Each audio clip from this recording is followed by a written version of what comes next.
ओम नमः सिद्धिभ्यः।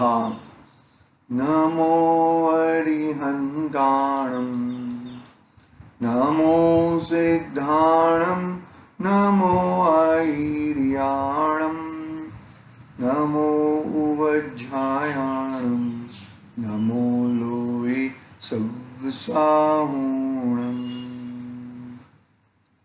मंगलमय मंगलकरं वीतराग विज्ञान, नमो ताहि जाते बहि हरिहंतादि महान। करि मंगल करि हूँ महान, ग्रंथ करण को काज, जाति मिले समाज सब, आमे निज पद राम। चेतिले चेतन, चेत्या विना प्रेम चालसु।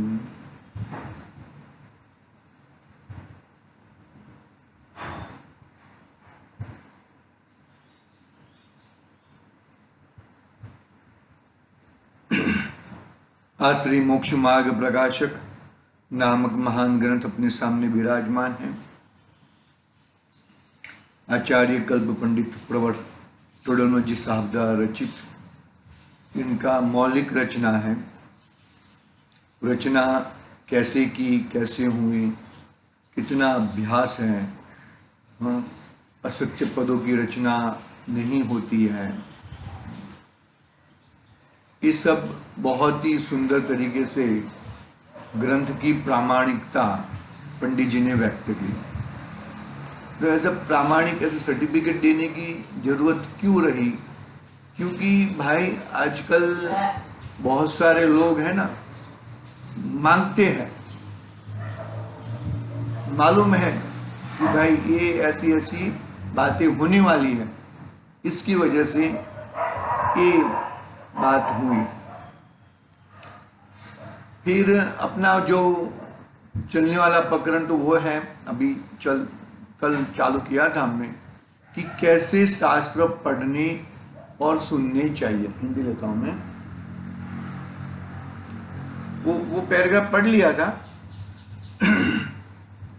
जो हमें वितराग विज्ञान मार्ग में लगा दे, जो हमें मोक्ष मार्ग में लगा दे, जो हमें कषायों से दूर भगाए, जो हमें सुख का स्तोत्र खड़ा कराए, ऐसे शास्त्र सुनने और पढ़ने योग्य है। और कोई अन्य कोई शास्त्र पढ़ने सुनने योग्य नहीं है। क्यों ऐसा? कि भाई देखो, जो अन्य शास्त्र अनादि से पहले से वो शास्त्र जो संसार में रखड़ा रहे हैं, घुमा रहे हैं, दुखों का ही वेदन कराते हैं, तो ऐसे शास्त्र तो शास्त्र नहीं है, वो तो शस्त्र है। जो शास्त्र हमें मोक्ष मार्ग में लगा दे। देखो, किसी के पास कौन क्या पढ़ता है, कौन क्या नहीं पढ़ता है, वो जाने दो। हमें तो हमारा मोक्ष मार्ग साधना है। कई लोग ऐसे होते हैं कि ये शास्त्र ये लोग पढ़ते हैं, मुमुक्षु लोग पढ़ते हैं, तो वो शास्त्र, अरे ऐसा नहीं है भैया। ये इनके पास ये शास्त्र है, इसके लिए अरे उनके पास तो आज ये जो मोक्ष मार्ग प्रकाशक है ना, वो 300 साल पुराना है, समझ लो आप। और उसका विरोध करने से पहले, किसी का विरोध करना है ना, तो पहले उसको जान लो। जो ये राजा वगैरह पहले थे ना, वो युद्ध करने के लिए जाते थे दूसरे राजा के सामने, तो वो वहां पे वो करते थे पहले कि उसकी कितनी ताकत है, क्या कर सकता है, कैसी युद्ध रचना रहती है। बाद में उसके साथ लड़ाई होती थी। ऐसे ही हमें यदि किसी चीज का वो करना है, विरोध करना है, तो विरोध करने से पहले उसको पढ़ना चाहिए। गुरुदेव श्री कांजी स्वामी पहले वहाँ है ना सोनगढ़ में विराजते थे। हाँ, तो पहले बहुत लोग उनको, पहले शुरू में तो बहुत लोग उनको विरोध करने के लिए जाते थे। फिर एक प्रवचन सुनते थे, नहीं बात तो सही कर रहे हैं, बात तो बराबर कर रहे हैं, तो ये ऐसा टोड़े टोड़ा एक ऐसा घूमता है, तो वही वैसे ही हम घूम जाए, वैसे ही हम गिर जाए, ऐसा हमें नहीं करना चाहिए। ऐसा हमें नहीं करना चाहिए। बहुत जरूरी है वो चीज, बहुत ही वो चीज जरूरी है, बहुत ही चीज वो समझने जैसी चीज है। समझदार ग्रंथाधिराज नहीं, वो हम नहीं पढ़ेंगे। अरे भाई वो नहीं पढ़ेंगे तो तुम मोक्ष में नहीं जा पाओगे, मोक्ष मार्ग कैसे मिलेगा तुम्हें? पर पंच परमागम हम नहीं पढ़ेंगे, अरे नहीं पढ़ोगे तो तुम्हें कुनकुन स्वामी का हृदय कैसे मिलेगा? अरे कुनकुन स्वामी का हृदय वो भी है, और तुम्हारा आत्मा कैसे मिलेगा? आत्मा कैसा है, किस प्रकार का है, किस प्रकार का चिंतन करना चाहिए, वो कैसे मिलेगा? समझ में नहीं बात है। कोई व्यक्ति विशेष मत पड़ जाओ, व्यक्ति विशेष में मत पड़ जाओ, और व्यक्ति विशेष की विरोधता के कारण तुम अपनी विरोधता कर रहे हो। एक जिनवाणी की विरोधी अपनी विरोधता है अपनी। पकड़ना चाहिए बात को, हमें उसको लेना चाहिए अच्छी तरह से, हमें किस तरह से हम उसको पकड़े।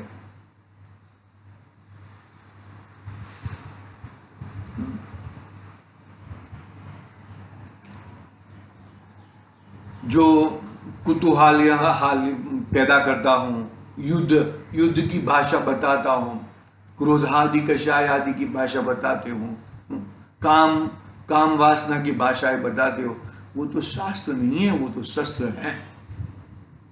ये तो शास्त्र नाम अपना नाम चुरा लिया अपना नाम चुरा लिया। काम शास्त्र, अर्थशास्त्र, रसायन शास्त्र, विज्ञान शास्त्र, ये अपने नाम चुरा लिए। हकीकत में वो तो सब शास्त्र है ही नहीं भैया। हमें किस तरह से हमारा कल्याण करना है। देखो, हम किसी का विरोध करो, कोई प्रॉब्लम नहीं है, लेकिन वो विरोधी को जान तो लो कि हम किस प्रकार का विरोध करें, क्यों विरोध करें। तुम्हें मालूम ही नहीं होएगा और विरोध करोगे तो तुम अपना खुद का विरोध कर रहे हो। दोबारा बोल दिया मैंने ये चीज, याद रखना ये चीज। तो हमें किसी भी प्रकार का हठाग्रह छोड़कर अपना कल्याण के लिए, मैं तो मेरा कल्याण मैं देखने वाला हूं, मैं अपना कल्याण के लिए हमें हमारा ये कौन सी जिनवाणी, कैसे शास्त्र पढ़ने चाहिए, कि जहां पे देखो क्या पहले से ये बात चलती आ रही है ना, कषाय मिटे, क्या मिटे? कषाय मिटे और लौकिक कार्य घटे। ऐसे शास्त्र पढ़ने चाहिए, ऐसे शास्त्र सुनने चाहिए। कोई भी किधर भी सुनने के लिए बैठ जाओ, वो कोई कार्यकारी नहीं होएगा। कैसे? कषाय मिटे, कषाय मिटनी चाहिए, और लौकिक क्या है, लौकिक कार्य घटने चाहिए, तो ही वो शास्त्र है। बाकी तो शस्त्र है, समझ लेना। ये बात अपनी कल हुई थी, वही शास्त्र को उन्हीं का पोषण किया। भला होने की क्या शिक्षा दे, जीव स्वभाव घात ही किया, इसलिए ऐसे शास्त्र पढ़ने सुनने उचित नहीं है। जो अपना जीव का घात किए, अपनी वस्तु का घात करे, वैसे शास्त्र पढ़ने सुनने योग्य नहीं है। यहाँ पढ़ने सुनना जिस प्रकार कहा उस प्रकार जोड़ना, सब इकट्ठा करो, जोड़ना, सीखना, सिखाना, विचारना, लिखना आदि कार्य भी उपलक्षण से जान लेना चाहिए। उपलक्षण से जान लेना चाहिए। इस तरह से पाठशाला में भी बच्चों को पढ़ाते हैं, हम सिखाते हैं, खुद हम सीखने के लिए जाते हैं, विचार करते हैं, लिखते हैं, तो ऐसा ही अपना कार्य होना चाहिए और कोई कार्य होना नहीं चाहिए। ऐसी बात, सुंदर बात पंडित जी साहब ने हमें बताई। फिर आगे आगे देखो, इस प्रकार जो साक्षात अथवा परंपरा से वितराग भाव का पोषण करे, ऐसे शास्त्र ही अभ्यास करने योग्य हैं। देखो, साक्षात इस प्रकार जो साक्षात जैसा स्वरूप है ऐसा, अथवा परंपरा से वितराग भाव का पोषण करे, ऐसे शास्त्र ही अभ्यास करने योग्य है। अभी कोई कहेगा कि वर्तमान युग में तो युद्ध का ही है, ये राम रावण का युद्ध हुआ, पद्म पुराण है, हरिवंश पुराण, 5 पांडवों और कौरवों के बीच में युद्ध हुआ, वही तो बात है। फिर आप, अरे भाई वो युद्ध के पीछे क्या था? वो धर्म युद्ध था। एक बात, ये अपना भरत बाहुबली का भी युद्ध हुआ था, वो भी आप उसके पीछे क्या हुआ? बाहुबली जीत गए, जीतने के बाद भी वो मुनि दीक्षा धारण कर ली। देखो, मतलब वो जीत के पीछे भी वितराग भाव आ गया। रामचंद्र जी मुनि दीक्षा धारण कर ली, सीता जी ने मुनि दीक्षा धारण, आर्जी का माता बन गए। 5 पांडव पूरा युद्ध जीतने के बाद भी मुनि दीक्षा धारण कर ली। क्या मतलब पीछे लास्ट में, अंत में क्या, किस प्रकार से, किस विधि से इन्होंने किया है? पकड़ना बात को अच्छी तरह से।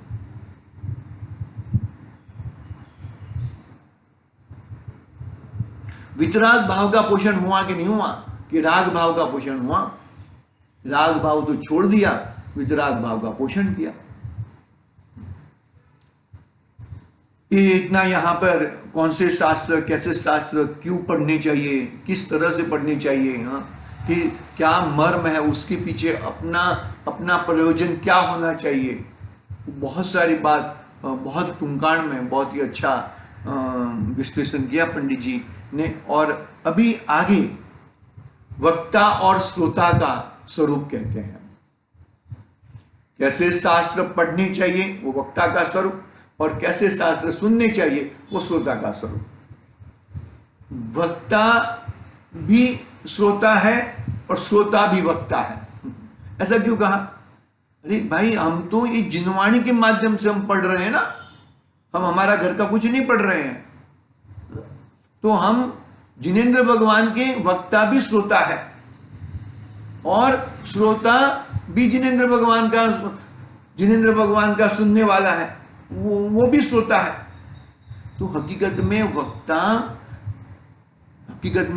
वक्ता तो कौन होने चाहिए मालूम है?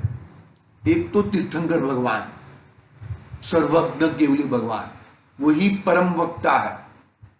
गणधर देव परम वक्ता है, आचार्य देव, मुनिराज, वो सब परम वक्ता है। हम तो वांचन करते हैं, प्रवचन उनके होते हैं। पकड़ना बात को अच्छी तरह से। देखो, हाँ, वक्ता का स्वरूप। अब उनके वक्ता का स्वरूप कहते हैं। वक्ता का स्वरूप कैसे होना चाहिए, बहुत ही इंपॉर्टेंट बात है। और श्रोता का भी स्वरूप बहुत इंपॉर्टेंट बात है। देखो, प्रथम तो वक्ता कैसा होना चाहिए कि जो जैन श्रद्धान में दृढ़ हो। ऐसा उपलक नहीं, मंदिर में आया, इधर आया तो इधर ढोक दिया, इधर ढोक दिया, ऐसा नहीं। यही सच्चा मार्ग है, यही सच्चा मार्ग बताते हैं, इससे ही मेरा कल्याण होएगा, इससे ही मेरी वितराग विज्ञानता प्रकट होएगा, उनके ही मर्म सुन के मेरा कल्याण होएगा। ऐसी भावना के साथ वो इतना दृढ़ श्रद्धा नहीं होना चाहिए। वो पकड़ में आ रही कि नहीं आ रही बात?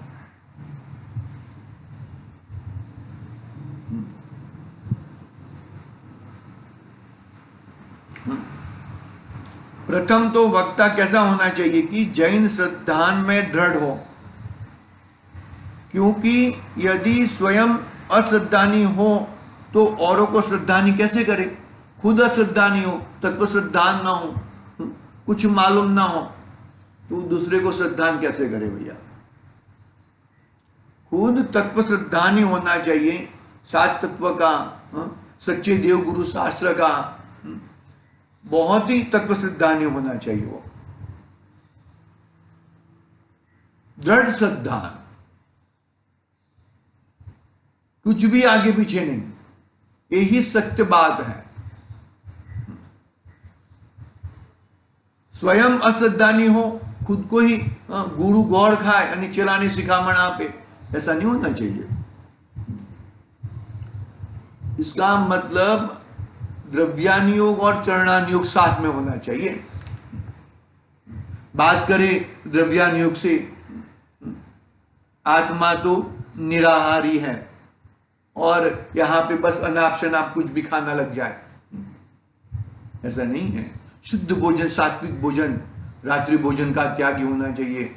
इतना गृद्धता नहीं होनी चाहिए, ये मिले ये मिले ये मिले, ऐसा मिले वैसा मिले, ऐसी गृद्धता नहीं होनी चाहिए। शांति से शांतिपूर्वक वो करना चाहिए भैया। देखो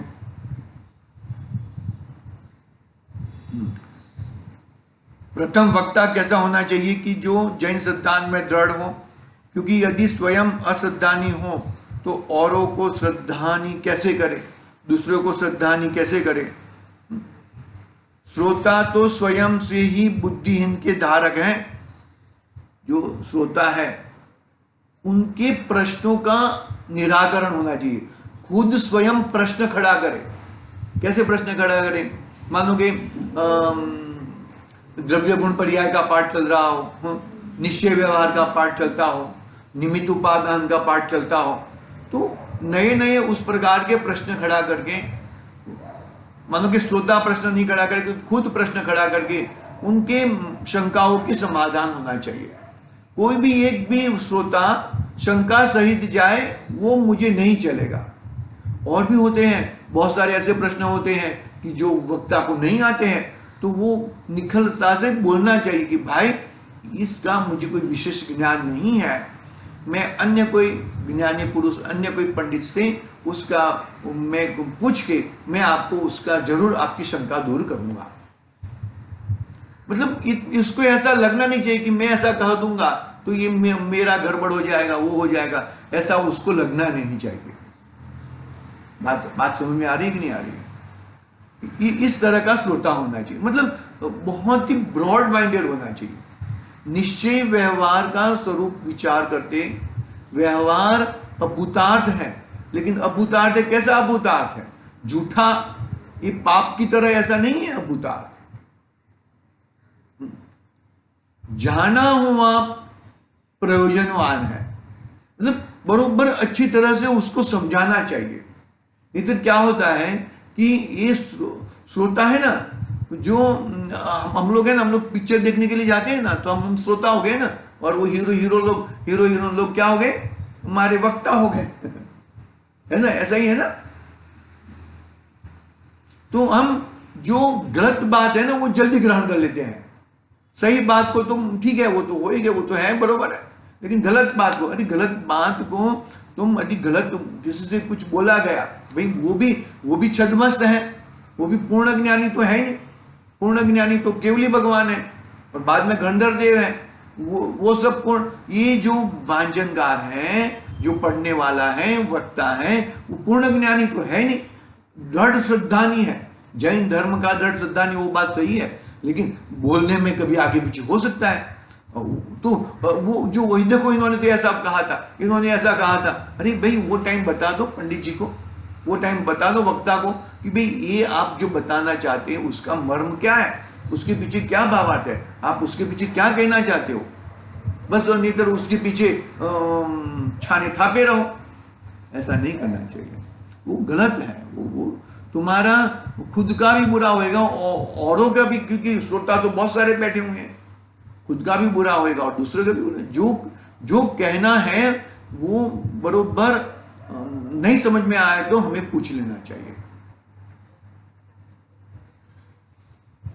हाँ,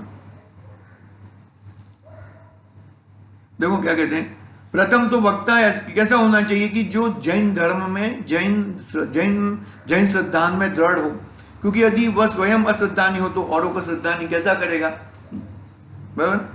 श्रोता स्वयं ही से हीन बुद्धि के धारक हैं, उन्हें किसी युक्ति द्वारा श्रद्धानी कैसे करे, उनकी श्रद्धा में कैसे बढ़ाओ। वो देखो उनकी श्रद्धा तो उनके हिसाब से ही बढ़ेगी, बाकी ये ऐसी श्रद्धा नहीं बढ़ेगी। उनकी श्रद्धा तो ऐसे ही बढ़ेगी भैया, वो खुद ही उसमें डूबेंगे, उसमें जमेंगे तो ही उनकी श्रद्धा बढ़ेगी। उसकी अपना खुद का रस परिपक्व करेंगे तो ही वो श्रद्धानी बनेंगे।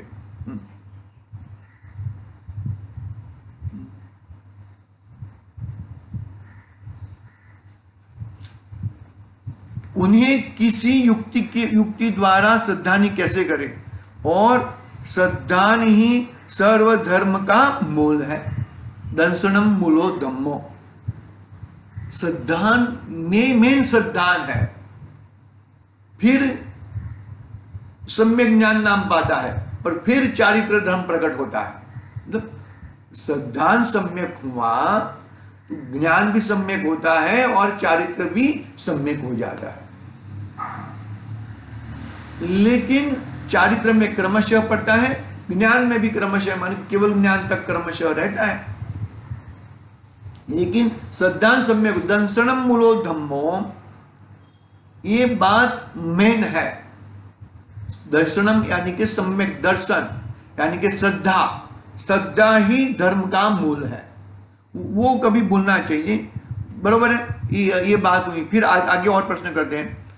पुनश्च वक्ता कैसा होना चाहिए कि जिसे विद्याभ्यास करने से शास्त्र पढ़ने योग्य बुद्धि प्रकट हुई हो। क्या कहा?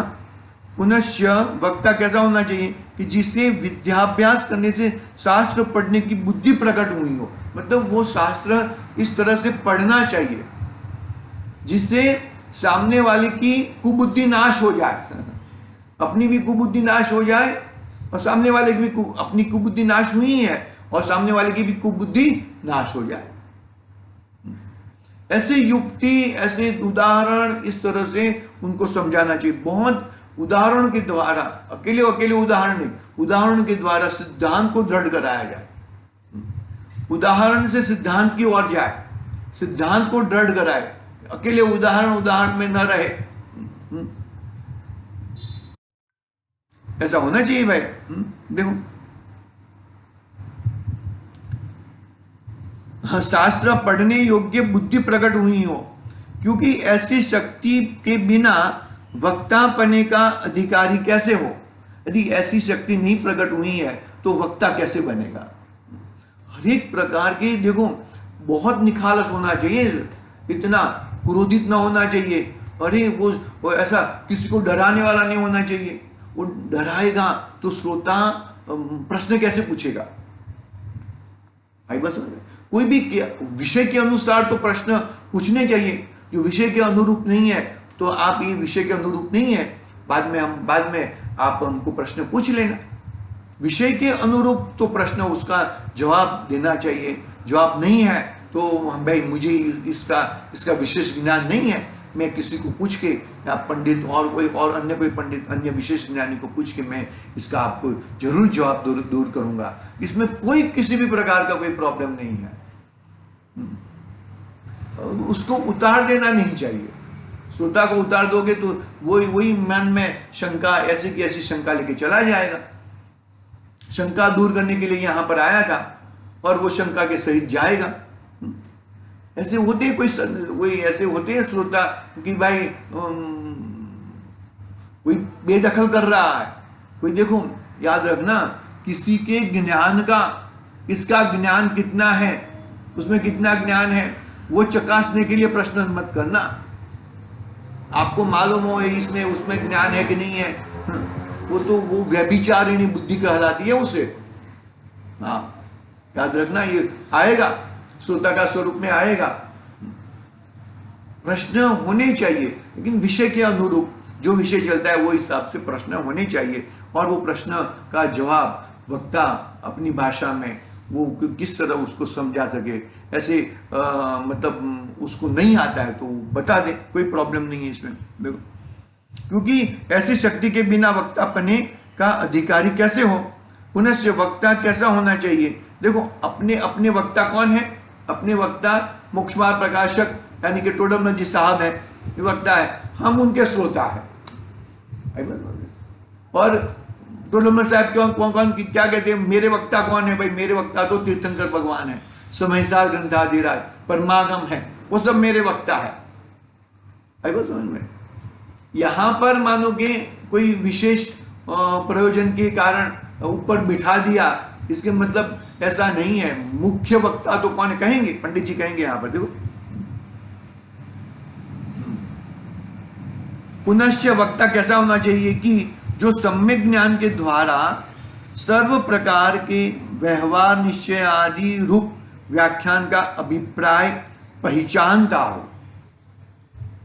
ये किस लेवल का प्रश्न है, कौन से एंगल से बोल रहे हैं, कौन से एंगल का प्रश्न है, क्या है? निश्चय से और व्यवहार से, दोनों चीज से उसको एंगल से, निश्चय का निश्चय रूप में और व्यवहार का व्यवहार रूप में बहुत ही सुंदर तरीके से अपना अभिप्राय के व्यवहार का अभिप्राय बताना चाहिए और निश्चय का भी अभिप्राय बताना चाहिए। व्याख्यान का अभिप्राय पहचानता हो, क्योंकि यदि ऐसा ना हो तो कहीं अन्य प्रयोजन सहित व्याख्यान हो, उसका अन्य प्रयोजन प्रकट करके विपरीत प्रवृत्ति कराए। यदि उसको ऐसा नहीं, मतलब अन्य ग्रंथों का भी मानो कि ये ग्रंथ में ये बताया है, ये ग्रंथ में ये भी बताया है, ये ग्रंथ में ये भी बताया है, ऐसा उसको मतलब सर्वांग ज्ञान होना चाहिए। भाई पूर्ण ज्ञान की बात नहीं चल रही है, उसका अभ्यास बहुत होना चाहिए। अभ्यास के बिगड़ वक्तापना शोभता नहीं है। उसका अन्य प्रयोजन प्रकट करके विपरीत प्रवृत्ति कराए, नहीं तो क्या होएगा? विपरीत प्रवृत्ति हो जाएगी। व्यवहार को भूतार्थ कह देगा, निश्चय को बताएगा ही नहीं निश्चय का स्वरूप। तो क्योंकि अनादि से जीव को व्यवहार का, व्यवहार सच्चा व्यवहार तो निश्चय के साथ ही होता है, निश्चय के बिगड़ सच्चा व्यवहार भी नहीं होता।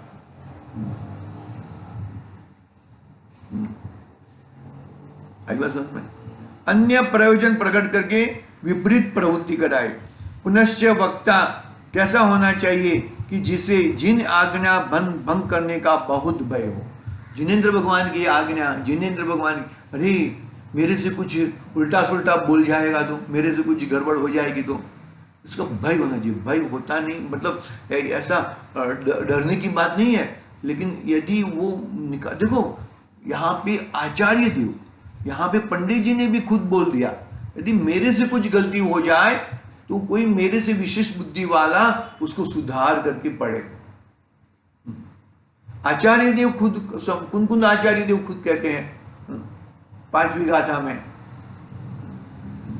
कि यदि मेरे से यदि कोई भूल हो जाए व्याकरण की, बाकी तो भूल नहीं है क्योंकि मैंने एकत्व विभक्त आत्मा को पहचान लिया है, मैं मेरे आत्मा के वैभव से ही मैं कहूंगा, तो पहचान लिया है हमने। लेकिन कोई व्याकरण आदि की कोई विशेष ज्ञान है तो उसको सुधार के पढ़े। ऐसा वो मित्र कोई गलती होती ना तो होबाड़ा ज्यादा कर देते हैं हम लोग। पुनश्च वक्ता कैसा होना चाहिए कि जिन आज्ञा भंग करने का भय बहुत हो, क्योंकि यदि ऐसा नहीं हो तो कोई अभिप्राय विचार कर सूत्र विरुद्ध उपदेश देकर जीवों का बुरा करे, सो ही कहा है। देखो यहाँ पर उपदेश सिद्धांत माला है ना, उसका ही है मेरे हिसाब से। बहुगुण विज्ञानिलोलयो असुत भाषित विमुत्तवो जहवर मणिजुत्तो विहु विगधरयो विसहरो लोई। क्या कहते हैं इसमें? मैं अर्थ पढ़ लेता हूं, समय अपना हुआ है, जो अनेक क्षमादिक गुण तथा व्याकरणादिक की विद्या का स्थान है, तथापि उत्सूत्र भाषी है तो छोड़ने योग्य है, कि जैसे कि उत्कृष्ट मणि संयुक्त होने पर भी सर्प है, सो लोक में विघ्न ही करने वाला है। क्या कहा, कितना जबरदस्त बात बता दी। उपदेश रत्न माला का शायद ये छंद है मेरे हिसाब से। किसी का उपदेश देकर किसी का बुरा ना हो। वो सर्प में लगा हुआ, यानी कि है ना सर्प, उसमें लगा हुआ मणि बहुत कीमती है, लेकिन भाई मैं वो लेने के लिए जाऊंगा तो मुझे डस लेगा, मेरा मरण कर देगा, तो वो छोड़ने योग्य है। मतलब मेरा हित बाधित हो, मेरा हित बाधित कैसा, मेरा वितराग विशेष ज्ञान प्रकट होता हो तो ही वो कार्यकारी है, मेरी कषाय नाश होती हो तो ही कार्यकारी है, मेरा लौकिक प्रयोजन घटता हो तो ही कार्यकारी है, अन्यथा कोई कार्यकारी नहीं है। आगे की बात कल करेंगे। आज के लिए ओम नमः सिद्धिभ्यः। निज निधि निज में बताई, यह अनंत उपकार है, उसके लिए इन वाणी माँ को